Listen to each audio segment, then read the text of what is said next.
High all government job aspirants, welcome to my YouTube channel JN studies for government jobs. কালকে তোমাদের West Bengal police কনস্টেবলের মেন্সের exam হয়ে গেল। আশা করি সবাই ভালোই দিয়েছো। এক্সাম দেওয়ার পর তোমাদের একটা আমি পুল বানিয়েছিলাম, দুটো পুল বানিয়েছিলাম, ভোটিং পুল, যে কে কত অ্যাটেম্প করছো বা কার কত ঠিক হয়েছে।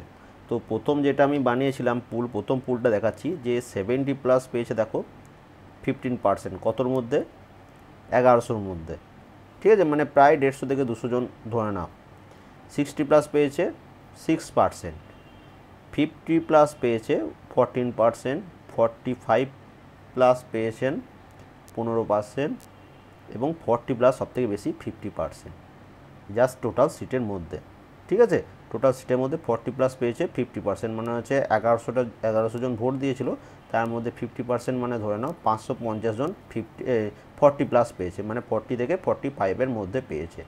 এরপর সেকেন্ড আরেকটা পুল বানিয়েছিলাম, যেটাতে আরেকটু কাট অফটা কম দিয়েছিলাম। সেখানে দেখো 40 থেকে 45% পাচ্ছে 37% জন। ঠিক আছে, 35 থেকে 40 পাচ্ছে 19 জন, 19% আর কি।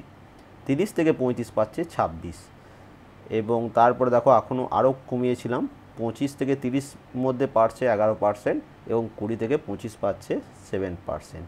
এবার এই সমস্ত ডিটেলস অ্যানালাইসিস করার পর, যেহেতু এটা তোমাদের পুলিশ কনস্টেবলের পরীক্ষা, এখানে প্রচুর ভালো স্টুডেন্ট ছিল, যারা তারা মাঠেই বাদ পড়ে গেছে। খুব অল্প সংখ্যক ভালো স্টুডেন্ট আছে, যারা দেখেছো তুমি যে 60+ পাচ্ছে, 70+ পাচ্ছে, মানে তারা খুবই ভালো স্টুডেন্ট। 1 ঘন্টার পরীক্ষায় এত মার্কস পাওয়া মানে তারা সত্যিই ভালো স্টুডেন্ট, কিন্তু তাদের সংখ্যা দেখছো খুবই কম। ঠিক আছে, কিন্তু তোমাদের টোটাল সিট হচ্ছে 5702। ঠিক আছে, ইন্টারভিউতে যদি 1:2 হিসাবে রাখে, তাহলে তোমাদের ডাকবে প্রায় 11,000। ঠিক আছে, মিনিমাম 11,000 জনকে ডাকবে, কিন্তু চাকরি পাবে 5702 জন। এইবার কাট অফ কত হবে, যেটা হচ্ছে ইন্টারভিউর জন্য, এই 11,000 বা 11,000+ জনকে যে ডাকা হবে সেটার জন্য। তো এটার জন্য কাট অফ খুবই কম হবে। আমি একটা আমার আইডিয়া অনুযায়ী বলছি, তোমাদের রেজাল্ট দেখার পর, যে জেনারেল যারা আছো তোমাদের কাট অফ হবে 32 ± 1। ঠিক আছে, যারা 32 ± 1 মানে 31 থেকে 33 মধ্যে, বা যারা 30 আছো তারাও আশা রাখতে পারো। ঠিক আছে, ইন্টারভিউর জন্য, ইন্টারভিউর জন্য কোয়ালিফাই করার জন্য। ঠিক আছে, এবার ইন্টারভিউতে ডাক পাওয়ার জন্য। যারা ওবিসি আছো, ঠিক আছে, তোমাদের হচ্ছে 29 ± 1। ঠিক আছে, মানে 30 থেকে 28 থেকে 30-এর মধ্যে তোমাদের থাকবে। ঠিক আছে, এবার 1-2 নম্বর উপর নিচে হবে। যারা এসসি আছে তোমাদের আরও কম, তোমাদের ধরে নাও 27 থেকে ± 1। ঠিক আছে, ± 1 ধরে নাও 27 থেকে, মানে, এবং যারা এসটি আছে তোমাদের তো সব থেকে কম হবে, তোমরা ধরে নাও 25 ± 1, যারা এসটি ক্যান্ডিডেট আছো। ঠিক আছে, 25 ± 1। এবার মেন ব্যাপার হচ্ছে যারা 35, আমি যেটা বললাম জেনারেলের কাট অফ, যেটা বলেছিলাম যে 32 ± 1, মানে 31 থেকে 33-এর মধ্যে। এবার অনেকজনই থাকবে যারা এসসি এসটি বা ওবিসি যারা আছো, তারা জেনারেলের কাট অফ ক্লিয়ার যখন করে দেবে, এই মানে 33+ যারা পেয়ে যাবে, তারা কিন্তু অটোমেটিক্যালি জেনারেলদের সিটের মধ্যে চলে আসবে। তো অন্য যাদের সিট কম আছে, এসসি এসটি ওবিসি, তারা যদি জেনারেলের কাট অফ ক্লিয়ার করতে পারে, তারা কিন্তু জেনারেলের সিটের মধ্যে চলে আসবে।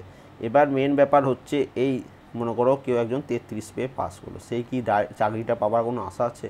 আশা খুবই কম, কিন্তু তাকে ইন্টারভিউতে খুব ভালো মার্কস করতে হবে। এবার আমি বলে রাখি, সবথেকে সেফ স্কোর 35+ যারা পাচ্ছ, তারা আরামসে এই ইন্টারভিউর জন্য ডাক পাবে। ঠিক আছে, 35+।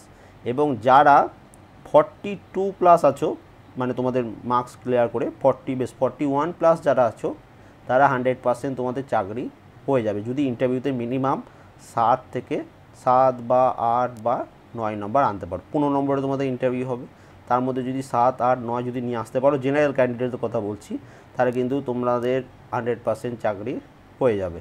ঠিক আছে, এরপর যারা ওবিসি আছো তোমাদের বলি, তোমরা 38+, মানে হচ্ছে এটা হচ্ছে তোমার পাকা যদি জব পেতে চাও, তাহলে 38+, যারা 8 থেকে 9 পেয়েছো ইন্টারভিউতে মিনিমাম। ঠিক আছে, আরও বেশি করে মার্কস ইন্টারভিউটা খুব ভালোভাবে দেওয়ার চেষ্টা করবে। ঠিক আছে, তাহলে ওরা নাম্বার অটোমেটিকলি তোমাদের দিয়ে দেবে। ইন্টারভিউতে যত মার্কস আনতে পারবে তত সিকিওর। ঠিক আছে, তোমাদের তাহলে চাকরি হয়ে যাচ্ছে।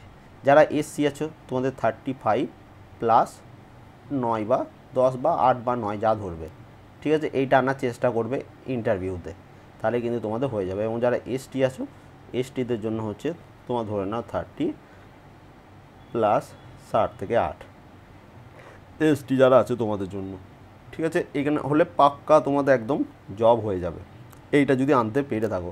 এবার এর থেকে 1-2 নম্বর যারা কম আছো অবশ্যই মন খারাপ করবে না, তোমাদেরও হবার অনেকটাই চান্স আছে, কারণ কেউ বলতে পারবে না যে কতজন পরীক্ষা দিয়েছে। ঠিক আছে, আমি যেটুকু প্রথমে জানতাম সেখানে জেনেছিলাম যে 14,000 প্লাস, আবার অনেক জায়গায় বলছে যে 25,000 প্লাস পরীক্ষা দিয়েছে। তো অরিজিনাল ডাটা কারো কাছে নেই, সবাই একটা অনুমান করেই বলছে।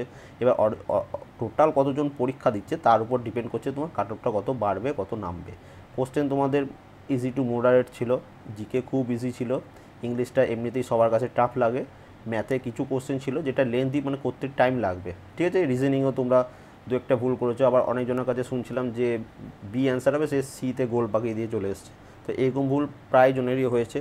তো এটার জন্য অনেকটা তোমাদের কাট অফের ডিফারেন্স হয়ে যাবে। এই ছিল সমস্ত ডিটেলস। কারো কোনো যদি অসুবিধা থাকে অবশ্যই কমেন্ট করবে, তাহলে আমি তোমাদের কমেন্ট করে জানাতে পারবো, এবং তোমরা এখনও এই ভোটিং পুলে ভোট দিতে পারো। Thank you for watch.